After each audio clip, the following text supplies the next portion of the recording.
Shalom, and welcome to Qol Elohim. I am Brother Yakiel of Bet Yahweh, located in Baltimore, Maryland.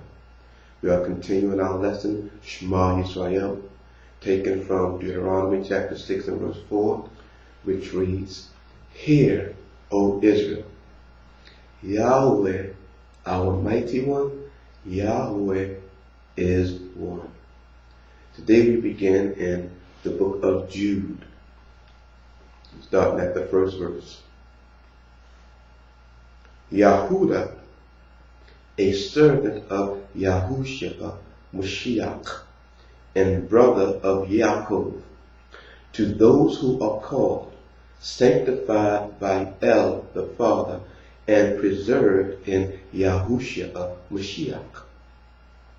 Compassion and peace and love be increased to you, beloved ones, making all haste to write to you concerning our common deliverance. I felt the necessity to write to you, urging you to earnestly contend for the faith which was once for all delivered to the saints. There is one faith, one belief. Let's continue. We're going to the book of Hebrews, beginning at chapter 11 and verse 1. And faith is the substance of what is expected, the proof of what is not seen. For by this the elders obtained witness. What is witness? Now you can look at that term in two ways. You can look at the term that we're going to see from the remaining scriptures. You can look at this as the elders obtaining witness that Yahweh Elohim did exist. You can look at them as obtaining witness in the sense that they have been recognized. In other words, Yahweh Elohim bore witness to them and their righteousness by speaking of them in his word. Let's move on. The point of the matter, it is by faith we too shall obtain witness, one way or the other. Let's move on. Verse 3. By faith we understand.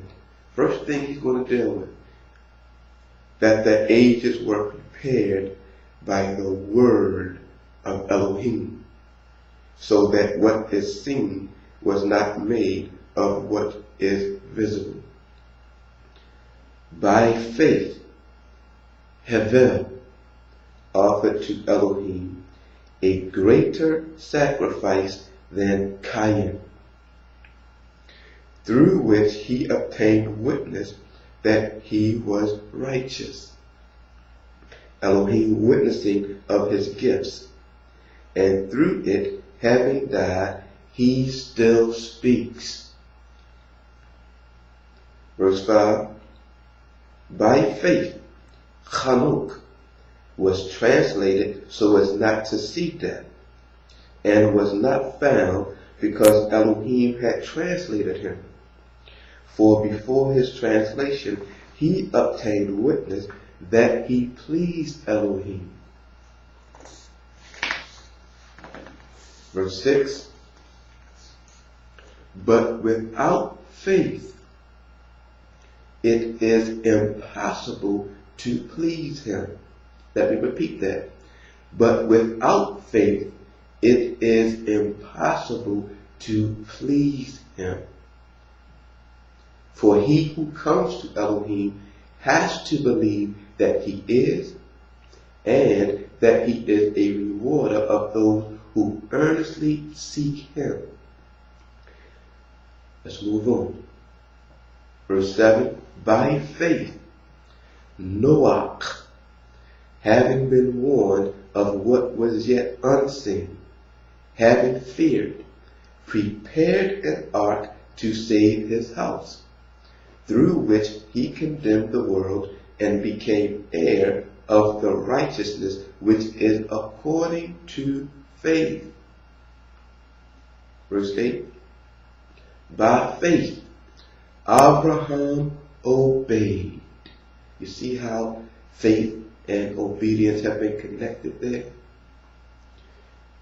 By faith, Abraham obeyed when he was called to go out to the place which he was about to receive as an inheritance.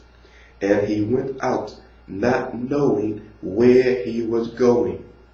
Now we're going to turn back to Genesis chapter 15 and verse 6, which reads, and you do some research on this passage, you'll find this is the first time that the word faith was used in scriptures, or belief in the sense of faith. And he believed in Yahweh, and he reckoned it to him for righteousness, simply because he believed. But as we saw in Hebrews, because he believed, he also obeyed. Now with this passage, what we want to emphasize is the fact that he believed in Yahweh. So did Noach. So did Hanok. So did Hevel.